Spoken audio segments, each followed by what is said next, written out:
and for those of you that did play the original Shipwrights of the North Sea, this one is going to be playing quite a bit differently than that. The only thing that they're really carrying over is the theme and the core mechanisms, but they did rebuild this game from the ground up, pretty much creating a brand new game. Garphill Games is really good at creating a ton of board games that a lot of people in the community really love. Last time I checked, I think Shem Phillips had 3 games in the top 100, which is really rare for a single designer. I wouldn't be surprised if most of us have already played 1 or 2 of his games already, so you might already know whether or not you are a fan of his design style. For myself, the games that I did play of his did tend to be quite heavy, a little bit more than my taste is really looking for, but I've also done a bunch of these previews on many more games from Shem Phillips that I haven't had the opportunity to play yet. The last one I looked at looked like one of his games that I think I would like the most because it looked like a fantastic game, didn't look too complicated or too fiddly while still having a lot of depth and decision making, and I believe that one was Inventors of the South Tigris. But if I were a betting man,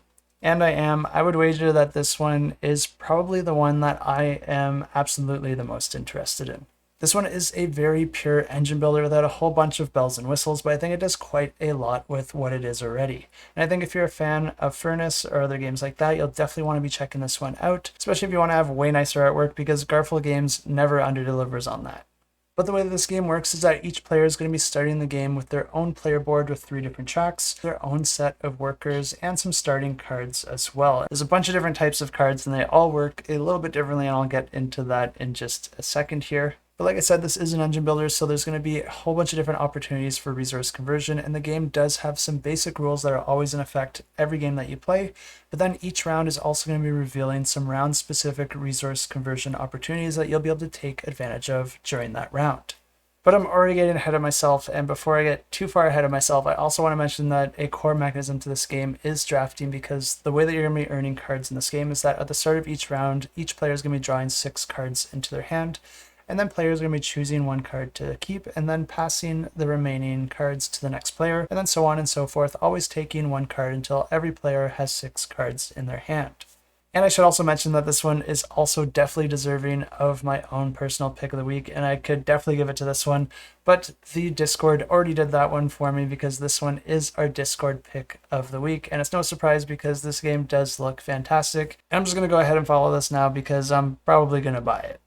But like I said, you'll be drafting cards, and once players have drafted all their cards, you're going to be able to take all sorts of different actions simultaneously. But before I get into those actions, I just want to let you know what some of these cards are and how they work. And the first type of card is your Jarl card, and this is going to be giving players different scoring potentials and objectives that they can try to achieve in order to gain more victory points throughout the game. Then there are also your Craftsmen, which are going to be granting different worker placement spots, allowing you to perform different actions on your turn in order to do all sorts of different resource conversion or other abilities. Players can also build buildings, which you'll have to spend resources and workers in order to do. But the interesting thing with the buildings is that your buildings will actually be getting built outside of your board, so you're not limited to the amount of these that you can have, and they can also be upgraded later by assigning a craftsman to that building, which will then allow you to perform both the buildings action and the craftsman's action just for activating that location once. And then finally, there are the ships, and these are going to be granting you even more powerful actions, but they can also be constructed just like the buildings, but they also require you to have a certain type of skill in order to build that ship,